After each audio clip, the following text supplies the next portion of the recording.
les critères principaux, c'est le nombre de demandeurs d'asile issus de ce pays et du nombre de rejets de la demande d'asile.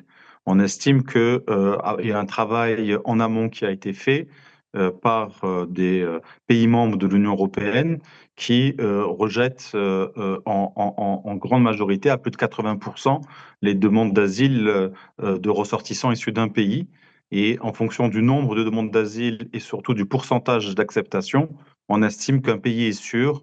Il y a d'autres critères un peu moins objectifs que celui-ci, qui est celui basé sur la réputation, etc. Et donc, l'Union européenne publie plusieurs listes et le Maroc a été mis dans la liste avec d'autres pays d'ailleurs de ce point de vue-là.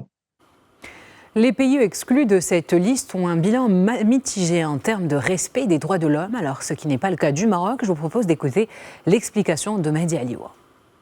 Non, ce n'est pas le cas du Maroc. On le sait bien, le Maroc a fait des efforts incroyables dans l'état de droit depuis des décennies déjà, hein. C'est un effort constant.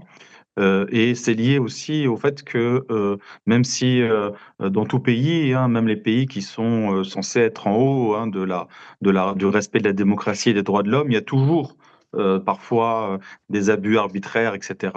Mais ce qui compte, c'est la possibilité de se défendre. Ici, ce qui est pris en compte, ce n'est pas spécifiquement ça, hein. Même si ça joue, c'est vraiment le fait que il compte le nombre de Marocains qui demandent de l'asile dans un pays membre de l'Union européenne. Et après étude de dossier cas par cas, il se rend compte qu'en fait, l'asile n'est pratiquement jamais donné, puisqu'il n'y a pas de raison de donner l'asile pour certains dossiers, parce que parfois il est donné, notamment sur la question de l'orientation sexuelle. Il y a des Marocains qui réussissent à obtenir l'asile. C'est pas la persécution forcément de l'État. Ça peut être aussi la persécution de la société ou des membres de leur famille ne se sentent pas en sécurité.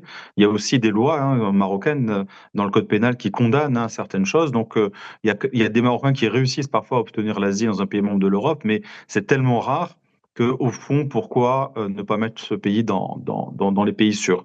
Et aussi, c'est la question de la réadmission. Lorsqu'on renvoie des Marocains chez eux, on constate qu'il n'y a pas de persécution avérée. Et donc, à partir de là, on enlève un pays de la liste des pays non sûrs.